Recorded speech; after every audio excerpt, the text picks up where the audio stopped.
கனமழையால் மாயாற்றில் ஏற்பட்ட வெள்ளப்பெருக்கு காரணமாக நீலகிரி மாவட்ட எல்லையில் உள்ள கிராமப்புறங்களுக்கு போக்குவரத்து துண்டிக்கப்பட்டுள்ளது.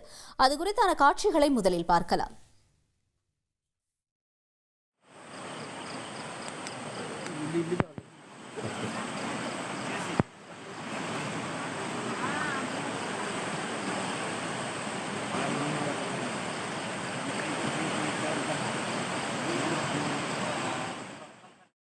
இது தொடர்பான கூடுதல் விவரங்களை எமது செய்தியாளர் கனகராஜ் வழங்கிட நாம் கேட்போம். கனகராஜ், வணக்கம். தொடர்ந்து அங்க இருக்கக்கூடிய சூழல் என்ன?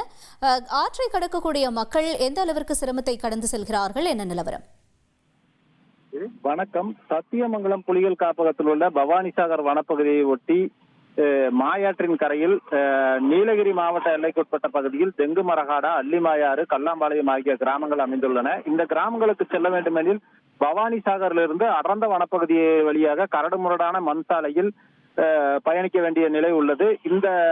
இந்த நிலையில் தற்போது பவானிசாகர் அணையின் நீர்பிடிப்பு பகுதியான நீலகிரி மலை பகுதியில் கனமழை பெய்து வருவதால் இந்த அடர்ந்த வனப்பகுதி வழியாக பயணிக்கும் மாயாறு, அதாவது பவானிசாகரை அணைக்கு வந்து சேரும் இந்த மாயாற்றில் கடுமையான வெள்ளப்பெருக்கு ஏற்பட்டுள்ளது. இந்த வெள்ளப்பெருக்கு ஏற்பட்டுள்ளதால் இந்த தெங்குமரகடா கிராமத்தைச் சேர்ந்த மக்கள் ஆற்றை கடக்க முடியாமல் மிகவும் அவதிக்கு ஆளாகி வருகின்றனர்.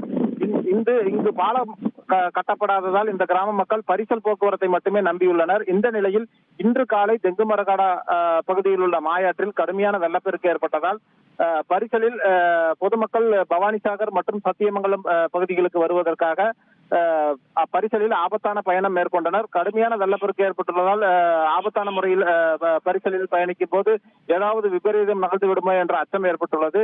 எனவே இந்த கிராம மக்கள் நீண்ட காலமாக கல்லாம்பாளையம் பகுதியில் உயர்மட்ட பாலம் கட்டித்தர வேண்டும் என்ற கோரிக்கையை விடுத்து வருகின்றனர்.